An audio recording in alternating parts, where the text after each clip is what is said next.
Aloitellaan täällä reissun viimeistä päivää, tai näin me ainakin vielä uskotaan. Aamupalalla hotellissa Malagan lentokentän lähellä.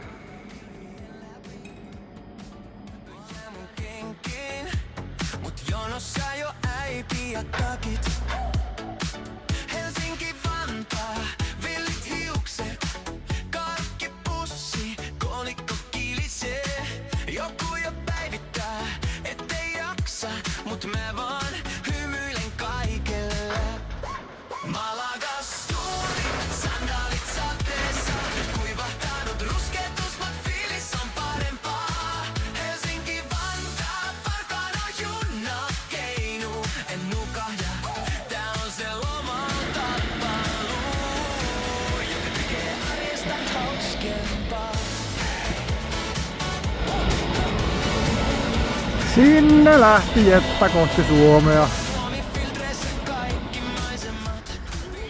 Täällä sitä kävellään kohti terminaalia. Silloin kun lähdettiin reissuun, silloin seurattiin Ruotsin rallia. Nyt seurataan Keniasta vähän safarirallia, kun palataan kotiin.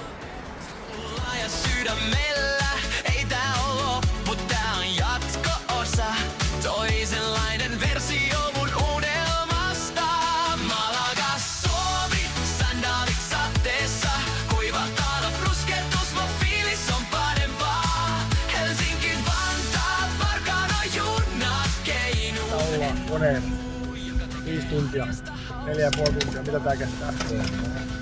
Sardiinipurkissa, vähän niin kuin oltais. Tiesin jo mennessä, paras osa reissua on kertoa tarinat naunain keittiössä. Kuvia puhelin täynnä. Äijät on saapunut Helsinki-Vantaan lentoasemalle. Väsyneet, mutta onnelliset. Lento kesti sen 4,5, mitäs kesti, mutta hyvin meni.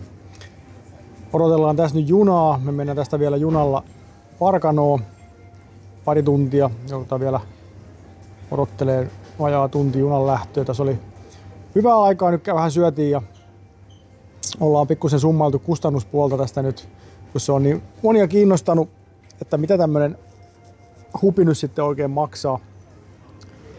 Me ollaan käytetty tässä reissun aikana semmoista Splitwise-appia, mihinkä me ollaan lyöty kustannuksia, mitä on kukin maksanut, että saadaan sitten pistettyä tilit tasan reissun lopuksi.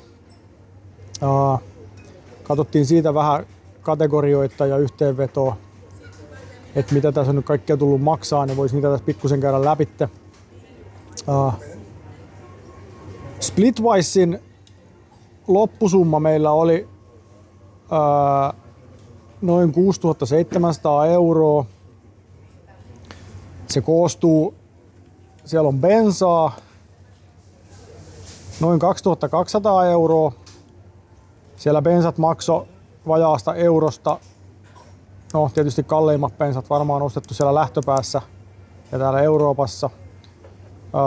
Mutta varmaan laskettiin, että varmaan semmonen pikkusen päälle 2000 litraa meillä meni bensaa tässä reissun aikana. Kilometrejä me katsottiin sitä auton mittari tuossa, kun pistettiin rekan kyytiin, niin ja sitten kun laskettiin se mittarivirhe oli muuten 12,5% näillä offroad-renkailla. Mutta laskettiin, että noin 15 300 kilometriä tuli kilometrejä. Keskikulutukseksi muodostui semmonen noin 13 litraa 100. Mutta tosiaan 2200 € meni bensoihin. Sitten me yövyttiin. Meillä on nyt tää on nyt 28. reissupäivä, mikä meillä on. Eli tasan 4 viikkoa tulee reissua täyteen. Me laskettiin, että me oltiin teltassa, oliko se 7? Joo. 7 yötä. Olisi voinut olla paljon enemmänkin, mutta me jossain kohtaa ruvettiin mukavuuden halusiksi ja haluttiin kunnon suihkuun. Eikä se nyt aina ollut kunnon suihku, oli vähän kylmiäkin suihkuja. No, mutta Tarttiloja lähti ja se mukavuuden halusi. Joo, niin nimenomaan. Ja paluumatka nyt sitten tämä ylimääräinen vajaa viikko, mikä meille tuli, niin ei oltu kyllä yhtään yötä teltassa, vaan kyllä me aina joku hotelli katsottiin. Hotellit maksoi semmoista, oliko halvin jotain 30 ja kallein taisi olla se Radisson siellä Freetownissa, mikä oli se tavallaan sen maaliintulon jälkeinen. Piti olla hieno 5 tähden hotelli, mutta siitä on tullut aika paljon palautetta, eikä se ollut kyllä ihan 5 tähden hotelli meidänkään mittapuulla.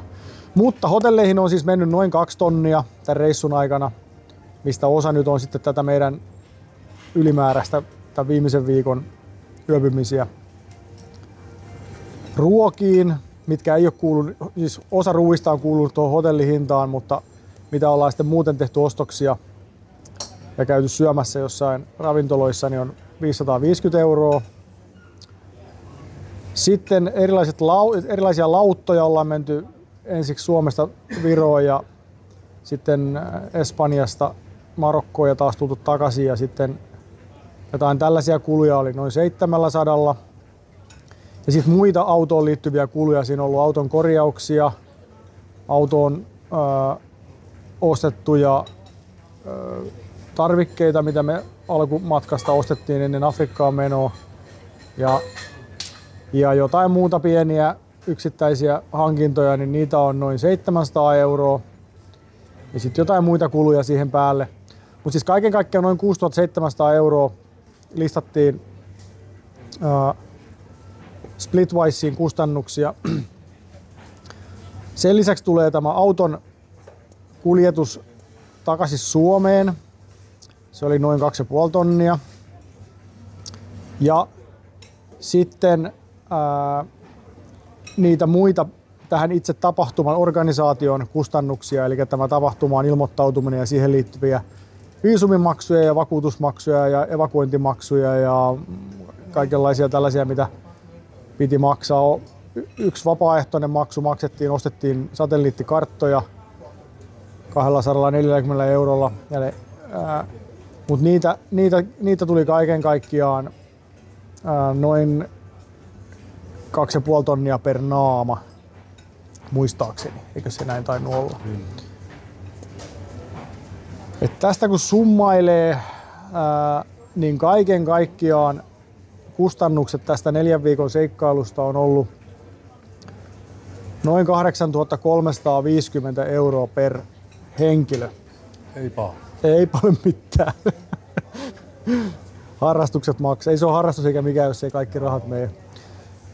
Tähän päälle toki sitten vielä auton rakentamiseen liittyvät kulut, mutta niistä ei ole pidetty kirjaa onneksi. Ne on semmoisia sivukuluja. Menee marginaaliin. Joo. Että jos mietitte niinku omaa retkeä, vastaavaa retkeä, niin jos meinaatte myöhemmin osallistua, niin tästä nyt saa ehkä jonkinmoista osviittaa. Muistaakseni siellä järjestäjän sivuillakin luki, että 5-10 000 € on semmoinen hyvä arvio, minkä perusteella voi laskea. Tästä olisi voinut tehdä halvemman, jos olisi osallistunut siihen Spirit-kategoriaan, mikä on siis ilmainen, mutta sinne ei pääse, sinne on semmoinen tarkastus, sinne ei hyväksytä ihan mitä tahansa autoja, vaan siinä on tietty määrä paljonko sinne otetaan ja sitten katsotaan, ketä sinne pääsee vanhoilla klassikkoautoilla. Sitten jos olisi yöpynyt vallan teltoissa koko reissuna ja olisi taas säästänyt 2 tonnia. Ja Jos olisi ollut semmoinen auto, että olisi voinut myydä, niin olisi sen rahadin säästänyt. Juu. Ehkä voinut saada jopa voito, jos olisi tehnyt hyvät kaupat. Kyllä. Sitten me mietittiin, että mitä tämä meidän paluumatkan säätäminen nyt tuli lopulta maksaan. Että mehän ei ollut tosiaan tarkoitus nyt sitten ajella enää tätä viikkoa läpi Afrikan uudestaan, vaan piti tulla lentokoneella. Mutta lopulta me laskelmissa päädyttiin siihen, että me taidettiin jopa pikkusen säästää sillä, että tehtiin tämmönen ylimääräinen matkaviikko. Itse auton rahti täältä tai sieltä Espanjasta Suomeen tuli noin tonni halvemmaksi. Lentoliput Malagasta Helsinkiin oli varmaan meiltä 2 niin 2 tonnia halvemmat kuin mitä ne olisi ollut sieltä Freetownista. Ehkä tässä niinku rahallisesti pikkusen säästettiin. Toki Vaimon lepyttelyyn menee, voi jonkin verran laskea. Jo, nimenomaan. Ja sitten valtavat ansionmenetykset tietysti meidän tuloilla niin jäänyt kymmeniä tuhansia tienaamatta tässä viikon aikana. Mutta nämä on tämmöisiä valintoja. Mutta tosiaan tästä nyt saatte sitten vähän osvittaa, jos houkuttelee tämmöisen reissuun lähteminen, että minkä verran sitä budjettia pitäisi tämmöiseen hupiin varata. Mutta ehdottomasti kannattaa, on sitä mieltä. Joo, se on rahaa vaan ja kyllä tää niinku aivan superhieno seikkailu on ollut. Tätä ei unohda ikinä ja riittää kyllä. Arkimurheet unohtuu mukavasti. No joo, se on just näin. Kyllä se on aika vähän jäänyt aikaa miettiä kotimaan kuvioita.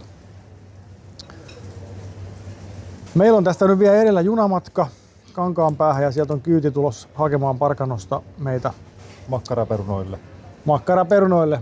Tästä me ollaan niinku melkein ensimmäisestä päivästä lähtien haaveiltu, että koskahan saadaan seuraavat makkaraperunat. Ei löytynyt Afrikasta yhtä ja mietittiin jopa makkaraperunaketjun perustamista sinne.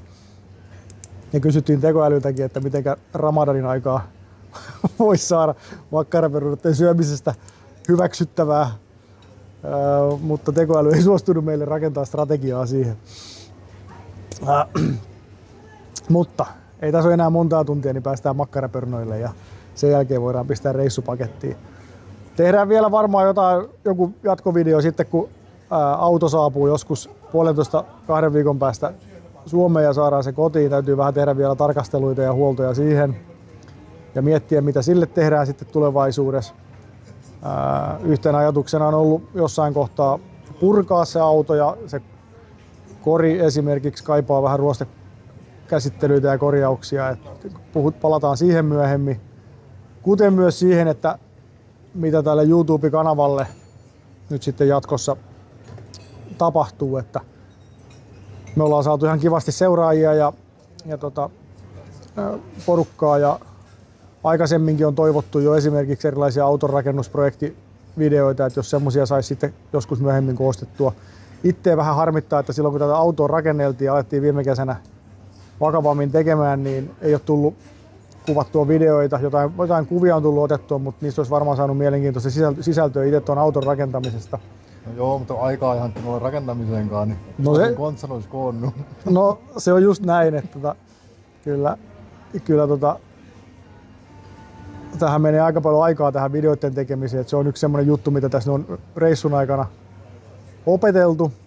Tai en aikaisemmin ole, itse en ole aikaisemmin tehnyt muuta kuin jotakin in-car-videoita ja muuta pikkusen drone-kuvauksia, mutta mitään editointia ei ole juurikaan tullut tehtyä aikaisemmin. Että se on tässä reissun aikana opeteltu taito. Ja kyllä sitä aina on saanut varata 1-2 tuntia joka ilta materiaalin koneelle siirtämiseen ja läpikäymiseen ja leikkaamiseen ja äänien ja musiikkien sovittelemiseen ja ehkä laatukin on toivottavasti pikkusen loppua kohden parantunut niin ehkä tätä tulee jatkoskin sitten vielä hyödynnettyä, kun ei ole ihan niin kiire, niin voi jotakin projektivideoita jatkossa tehdä, mutta ei tule enää video per päivä, että katsotaan, jos tulisi sitten edes kerran kuukaudessa jotakin sisältöä ihmeteltäväksi, mutta katsotaan sitä sitten myöhemmin. Me lähdetään nyt odottelemaan makkaraperunoita ja palaillaan vielä myöhemmin asiaan.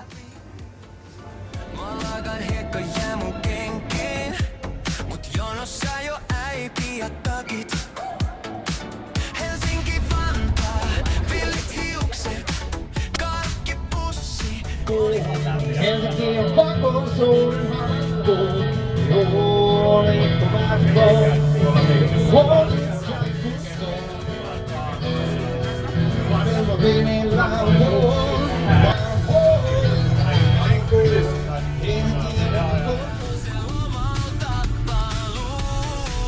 joka tekee arjesta hauskempaa.